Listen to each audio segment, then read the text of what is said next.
Hi all, KPS വ്ലോഗിൻ്റെ പുതിയൊരു വീഡിയോയിലേക്ക് എല്ലാവർക്കും സ്വാഗതം. വീഡിയോയിലേക്ക് പോകുന്നതിന് മുമ്പേ എൻ്റെ ചാനൽ നിങ്ങൾ ഫസ്റ്റായിട്ട് കാണുന്നതാണെങ്കിൽ ഫസ്റ്റ് തന്നെ സബ്സ്ക്രൈബ് ചെയ്ത് ലൈക്ക് ചെയ്ത് സപ്പോർട്ട് ചെയ്തിട്ട് കാണാം. കണ്ടുകൊണ്ടിരിക്കുന്ന സമയത്ത് തന്നെ ലൈക്ക് ചെയ്യാൻ പിന്നെ ആലോചിക്കേണ്ട ആവശ്യമില്ല. അപ്പോൾ നമുക്ക് വീഡിയോയിലേക്ക് പോകാം. ഫസ്റ്റ് തന്നെ കാണിക്കുന്ന ഭാഗം എന്ന് പറഞ്ഞാൽ രേവതിയും ദേവും അവരുടെ അമ്മയും അവരുടെ സഹോദരനും ഒക്കെ വേറെ തന്നെ മാറി നിന്നിട്ടാണുള്ളത്. കാരണം എന്ന് വെച്ചാൽ അവരെ ആ ഫംഗ്ഷനിൽ ഉൾപ്പെടുത്താതെ ചന്ദ്രൻ മാറ്റി നിർത്തിയിട്ടാണുള്ളത്. അപ്പോൾ ദേവു പറയാണ്, ഞാൻ ഇനി എന്തായാലും പറയും, പ്രശ്നം എല്ലാവരും അറിയട്ടെ എന്ന് പറയുന്നുണ്ട്. അപ്പോൾ ദേവു പറയാണ്, വെഡ് മോളെ, പ്രശ്നമാക്കണ്ട മോളെ, പരിപാടി കഴിയട്ടെ മോളെ എന്ന്. ഇതെൻ്റെ തലയിലെഴുത്താ, ഇങ്ങനെയൊക്കെ കേൾക്കാൻ വിധിക്കപ്പെട്ടവളാ ഞാൻ, അങ്ങനെ സമാധാനിക്കാം എന്ന് പറഞ്ഞ് അവൾക്ക് അറിയുകയാണ്. അപ്പോൾ രേവതിയുടെ അമ്മ പറയാണ്, നമ്മൾ കാരണം കല്യാണം അലങ്കോലമാവാൻ പാടില്ല, ഒന്നും ചോദിക്കാനും പറയാനും ഒന്നും പോകണ്ട, കല്യാണം നടക്കട്ടെ. പിന്നെ കാണിക്കുന്നത് ശ്രുതിയും ഇരുന്നിടത്തുനിന്ന്, അതായത് ശ്രുതിക്ക് ഒരു ഫോൺ കോൾ വന്നു. ശ്രുതി കോള് അറ്റൻഡ് ചെയ്യുകയാണ്, സംസാരിക്കുകയാണ്. അപ്പോൾ ശ്രുതിയുടെ അടുത്ത് മീര വന്നിട്ട് ഓരോരോ കാര്യങ്ങളൊക്കെ പറയുന്നുണ്ട്. മീര പറയുന്നു ശ്രുതിയോട്, നീ ധൈര്യമായിട്ടിരിക്കുക, ഒരു പ്രശ്നവും ഉണ്ടാവില്ല. അപ്പോൾ ശ്രുതി പറയാണ്, നിന്നോട് ഞാൻ പുറത്ത് നിൽക്കാൻ പറഞ്ഞതല്ലേ, ചെന്ന് അവനെ തടയാൻ നോക്ക്. അപ്പം മീര പറയുന്നു, ഞാൻ നോക്കി, ഇത്രയും സമയം അവൻ എത്തിയിട്ടില്ല, പേടിയാവുന്നടി. അപ്പം മീര പറയാണ്, ഏതാനും നിമിഷങ്ങൾക്കകം വിവാഹം നടക്കും, അവനിനി വരാനൊന്നും പോകുന്നില്ല, നീ ഭയപ്പെടാതിരിക്കേ. ശ്രുതിയുടെ കണ്ണ് പുറത്ത് തന്നെയാണ്, വിഷമത്തോടെ ഇരിക്കുകയാണ്. കാരണം എന്ന് വെച്ചാൽ ഇപ്പോൾ പെട്ടെന്ന് വന്നിട്ട് നവീൻ വന്നിട്ട് കല്യാണം അലങ്കോലാക്കി കളിയോ എന്നുള്ളൊരു പേടിയുണ്ട്. പിന്നെ കാണിക്കുന്നത് രേവതി കരഞ്ഞുകൊണ്ടൊരു ഭാഗത്തിരിക്കുകയാണ്. അതിന് ചുറ്റുമായിട്ട് അവളുടെ അമ്മയോ ദേവവും അവളുടെ സഹോദരനും ഒക്കെ ഇരിപ്പാണ്. സച്ചി ഓടിക്കതിച്ച് വരുമ്പോഴേക്കും ഇവരൊക്കെ വേറെ ഒരു ഭാഗത്തിരിക്കുന്നതാണ് കാണുന്നത്. അപ്പോൾ രേവതിയുടെ സഹോദരൻ പറയാണ്, ദേ സച്ചിയേട്ടൻ വന്നു. അപ്പോൾ അവരുടെ അമ്മ പറയാണ്, മോളെ, ആരോടും സച്ചിയോടൊന്നും പറയരുത്, കണ്ണ് തുടയ്ക്ക്, സച്ചിയോട് ആരും ഒന്നും പറയല്ലേ. അപ്പോൾ സച്ചി വന്നിട്ട് ചോദിക്കുകയാണ്, ഇതെന്താ എല്ലാവരും ഇവിടെ വന്ന് നിൽക്കുന്നേ, അവൻ ഓടിപ്പോയാ, കല്യാണം മുടങ്ങിയല്ലേ, സമാധാനമായി, എനിക്കിനി ജോലിക്ക് പോകാമല്ലോ. രേവതി, നീ ചെന്ന് വണ്ടി കയറി, ഞാൻ നിന്നെ പോകുന്ന വഴി വീട്ടിൽ കൊണ്ടുവിടാം. അപ്പോൾ രേവതി പറയാണ്, അതേ, ആരും ഓടിപ്പോയിട്ടൊന്നുമില്ല, കല്യാണം നടക്കുന്നുണ്ട്, നിങ്ങൾ അകത്തേക്ക് പോ. പിന്നെന്താ നിങ്ങളിവിടെ നിൽക്കുന്നേ? രേവതി പറയാണ്, നിങ്ങൾ ചെല്ല്, ഇവിടെ ജോലിയുണ്ട്. എന്നിട്ട് സച്ചി പറയാണ്, എന്നിട്ട് ഇവിടെ ജോലിയൊന്നും ചെയ്യുന്നില്ലല്ലോ. അത് മാത്രമല്ല, ജോലി ചെയ്യാനല്ലല്ലോ ഇവിടെ വന്നത്, കല്യാണം കൂടാനല്ലേ. അവൻ അവളുടെ കയ്യിൽ പിടിച്ചിട്ട് പറയാണ്, വാ വന്നേ. അപ്പോൾ അവൾ പറയുന്നു, നിങ്ങൾ പോയിക്കോ, ഞാൻ വരുന്നില്ല. അപ്പോൾ സച്ചി, ഓ മനസ്സിലായി, നിന്നെ മണ്ഡപത്തിലിരുത്തിയിട്ട് ഓടിപ്പോയവനല്ലേ അവൻ, അവൻ്റെ കല്യാണം കൂടാൻ നിൻ്റെ മനസ്സ് അനുവദിക്കുന്നതാവില്ല, അതില്ലേ. അതും ശരിയാ, എനിക്കും ഈ കല്യാണത്തിൽ പങ്കെടുക്കാൻ യാതൊരു താല്പര്യവും ഇല്ല. പിന്നെ വന്നില്ലെങ്കിൽ അച്ഛനും അച്ഛമ്മയും വഴക്ക് പറയും, അതുകൊണ്ട് മാത്രം ഞാൻ വന്നതാ. നീ വാ, നമുക്കൊന്ന് പോയി തല കാണിച്ചിട്ട് വരാം, താലികെട്ട് കഴിഞ്ഞ ഉടനെ നമുക്ക് പോകാം. ഇതെന്താ ആരും വരാത്തേ, വരാനല്ലേ പറഞ്ഞേ. ഞാൻ വരുന്നില്ല, നിങ്ങൾ പോയിക്കോ. അപ്പോൾ സച്ചി, എനിക്ക് ഫോൺ ചെയ്ത് വാ വാ എന്ന് പറഞ്ഞിട്ട് ഇപ്പം നിനക്കെന്താ പറ്റിയേ? അപ്പോൾ ദേവു പറയാണ്, സച്ചേട്ടാ അവർ എന്ന് പറയുമ്പോഴത്തേക്ക് തന്നെ രേവതി വിലക്കി, വേണ്ട ദേവു, വേണ്ട, ഒന്നും പറയണ്ട, ഞാൻ വീട്ടിൽ പോവുക, നിങ്ങളകത്തേക്ക് ചെല്ല്. സച്ചി അവളെ പിടിച്ചിട്ട് പറയാണ്, അവിടെ നിൽക്ക്, എന്താ പറ്റിയത് നിനക്ക്? എന്തോ നടന്നിട്ടുണ്ടല്ലോ, നിൻ്റെ കണ്ണെന്താ നിറഞ്ഞിരിക്കുന്നേ? ഒന്നുമില്ല. അപ്പോൾ സച്ചി, നിന്നെ ആരെങ്കിലും എന്തെങ്കിലും പറഞ്ഞോ? എന്നെ ആരും ഒന്നും പറഞ്ഞിട്ടൊന്നുമില്ല, എനിക്ക് തലവേദനിക്കുന്നു, അതാ. അപ്പോൾ സച്ചി ഇടയിൽ കയറിയിട്ട് പറയാണ്, രേവതി, കള്ളം പറയരുത്, നിങ്ങളെ ആരുടെയും മുഖം ശരിയല്ല. അമ്മ എന്താ നടന്നേ? മോനെ, എനിക്ക് എന്ത് പറയണമെന്നറിയില്ല, ഞങ്ങൾ പാവങ്ങളാ, ജോലി ചെയ്ത് അന്നന്ന് കിട്ടുന്നത് കൊണ്ട് കഴിയുന്നവരാ, പണമില്ലെന്നേ ഉള്ളൂ, പക്ഷേ ആത്മാഭിമാനം ഉണ്ട് മോനെ. ചോദിക്കാനും പറയാനൊന്നും ആരുമില്ല, കയ്യിലൊന്നും ഇല്ലാത്തത് കൊണ്ട് ആര് പറയുന്നതും സഹിക്കും, പിടിച്ചു നിൽക്കും, ഇറങ്ങിപ്പോവില്ല എന്നു കരുതി എന്തും പറയാമെന്ന് വെച്ചാൽ കഷ്ടപ്പാടായിരുന്നു. കല്യാണം കഴിഞ്ഞ് എൻ്റെ മോളെങ്കിലും സന്തോഷത്തോടെ സമാധാനത്തോടെ കഴിയുമെന്ന് കരുതി ആശ്വസിച്ചു. എന്നാൽ എൻ്റെ മോള്, അവർക്ക് അറിഞ്ഞുകൊണ്ട് തന്നെ പറഞ്ഞു, ഒരമ്മയ്ക്കും ഇതൊന്നും സഹിക്കാൻ പറ്റില്ല മോനെ. അമ്മക്കറിയാതെ. അപ്പോൾ സച്ചി തടഞ്ഞ്, രേവതി, അമ്മ ഇങ്ങനെ കരഞ്ഞു പറയണമെന്നുണ്ടെങ്കിൽ എന്തോ കാര്യമായി നടന്നിട്ടുണ്ട്. എന്താ ഇവിടെ നടന്നേ? പറയേ, ചോദിച്ചത് കേട്ടില്ലേ, എന്താ നടന്നേന്ന്? അപ്പോൾ ദേവ് പറഞ്ഞ്, ചന്ദ്രാൻ്റി ചേച്ചിയെ എന്തൊക്കെയാണ് പറഞ്ഞതെന്നറിയോ? ചന്ദ്രൻ്റി പറഞ്ഞ കാര്യങ്ങളൊക്കെ സച്ചിക്ക് വിശദീകരിച്ച് പറഞ്ഞു കൊടുക്കുകയാണ്.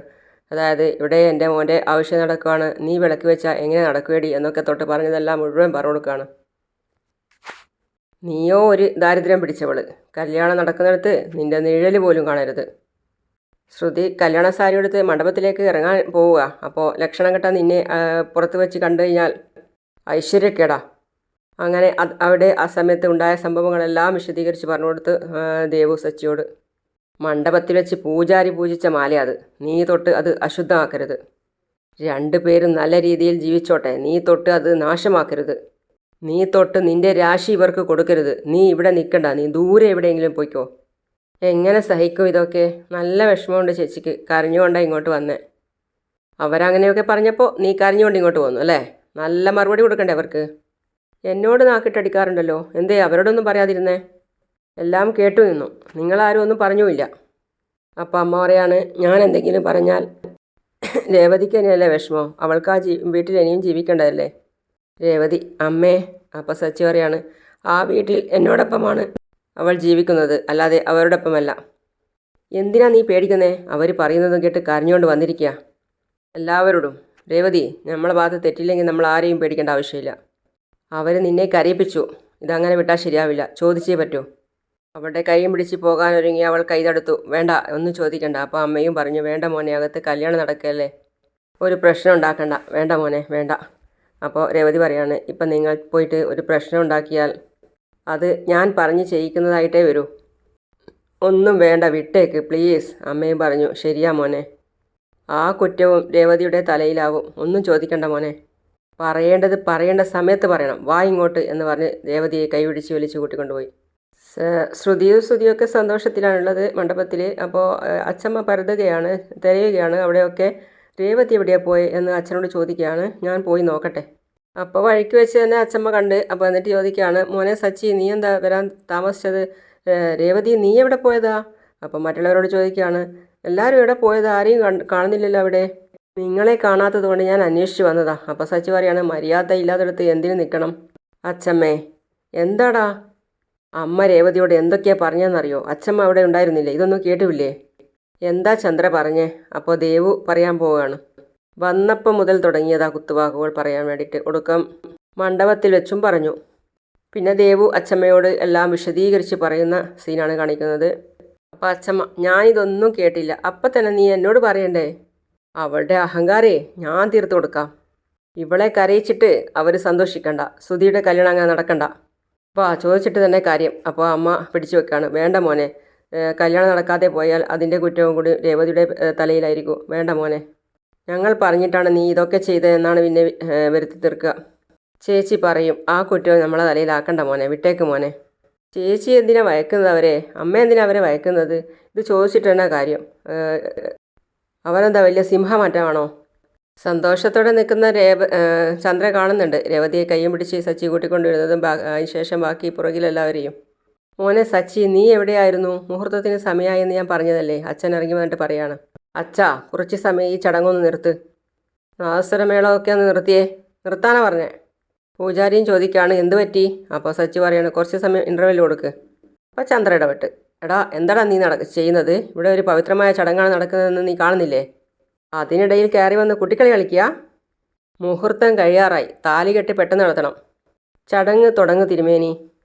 നിങ്ങൾ പിന്നെ താലികെട്ടോ കാതുകുത്തോ എന്ത് വേണമെങ്കിലും നടത്തിക്കോ, എനിക്കൊരു പ്രശ്നവുമില്ല. പക്ഷേ ഞാൻ പറയുന്നത് കേട്ട് അതിന് മറുപടി പറഞ്ഞിട്ട് മതി എന്തും.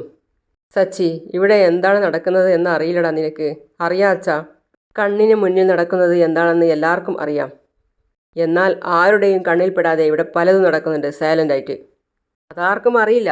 അപ്പോൾ അച്ഛൻ, എന്താ സച്ചി, എന്താ ഇവിടെ നടന്നേ?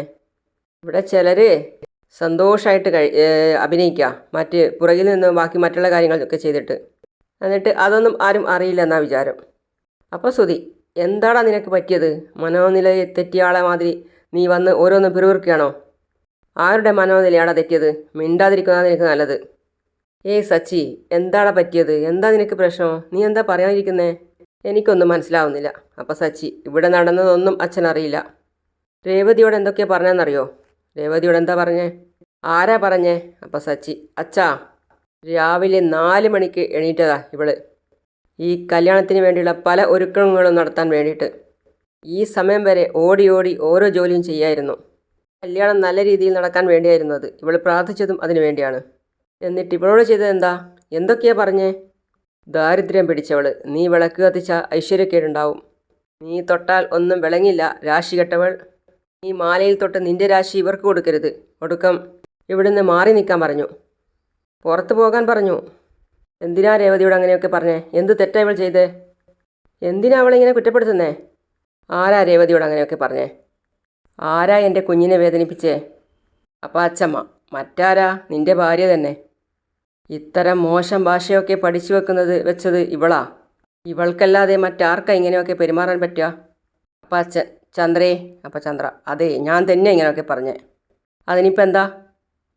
പറഞ്ഞേ കേട്ടില്ല അച്ഛാ? അഭിമാനത്തോടെയാണ് പറയുന്നത്. ഞാനാ ഇതൊക്കെ പറഞ്ഞേന്ന്. എന്തിനാ നിങ്ങൾ രേവതിയെക്കുറിച്ച് അങ്ങനെയൊക്കെ പറഞ്ഞത്? ഇവൾ രാശി കെട്ടവളാ? ഇവൾ വിളക്ക് കത്തിച്ചെന്താ? ഇവൾ മാലയെ തൊട്ടാ എന്താ? ഞാൻ പറഞ്ഞതാണോ കുറ്റം? ഇല്ലാത്തതൊന്നുമല്ല ഞാൻ പറഞ്ഞത്. ഇവൾ വലത് കാല് വെച്ച് വീട്ടിൽ കയറിയ അന്ന് മുതൽ പ്രശ്നങ്ങളുടെ ഘോഷയാത്രയാ. അതൊക്കെ എണ്ണി എണ്ണി ഞാൻ പറയണോ? ചന്ദ്രേ, എന്താ നീ മനസ്സിൽ കരുതിയിരിക്കുന്നേ? രേവതിയെക്കുറിച്ച് അങ്ങനെയൊന്നും പറയരുത് എന്ന് ഞാൻ 1000 തവണ നിന്നോട് പറഞ്ഞതല്ലേ? എന്നിട്ടും നീ ഇതൊന്നും നിർത്തിയില്ല. കല്യാണം നടക്കുന്ന ഇവിടെ വെച്ചിട്ടും നീ നിന്റെ തനിനിറം കാണിക്കുക. ശ്രീകാന്ത് പറയാണ്, അമ്മേ, ഏടത്തി പാവാണ്. ഏടത്തി രാവിലെ മുതൽ ഈ സമയം വരെ ഓരോരോ കാര്യങ്ങൾ ചെയ്യുന്നു. ഓരോരോ കാര്യങ്ങൾ ചെയ്തു തീർക്കാൻ വേണ്ടി ഓടി നടക്കുകയായിരുന്നു ഏടത്തി. അമ്മ ഈ ഏടത്തിയുടെ നല്ല മനസ്സ് കാണുന്നില്ലേ? പിന്നെ എന്തിനാ ഏടത്തിയെക്കുറിച്ച് ഇങ്ങനെയൊക്കെ സംസാരിക്കുന്നേ? സ്വന്തം മരുമകളോട് ഇങ്ങനെയാണോ പെരുമാറേണ്ടത്? വീട്ടിൽ എല്ലാ ജോലിയും ചെയ്യുന്നത് ഇവളാ. ഇവളുണ്ടാക്കുന്ന ഭക്ഷണമല്ലേ 3 നേരം കഴിക്കുന്നത്? അപ്പം രാശി കെട്ടവളല്ലേ?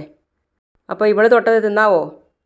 ഇവൾ രാശി കെട്ടവൾ തന്നെയാ. ഞാനത് 100 പ്രാവശ്യം പറയും. ഇവൾ രാശി കെട്ടവളായതുകൊണ്ടാണ് നിൻ്റെ കാർ ഈ അവസ്ഥയിലായത്.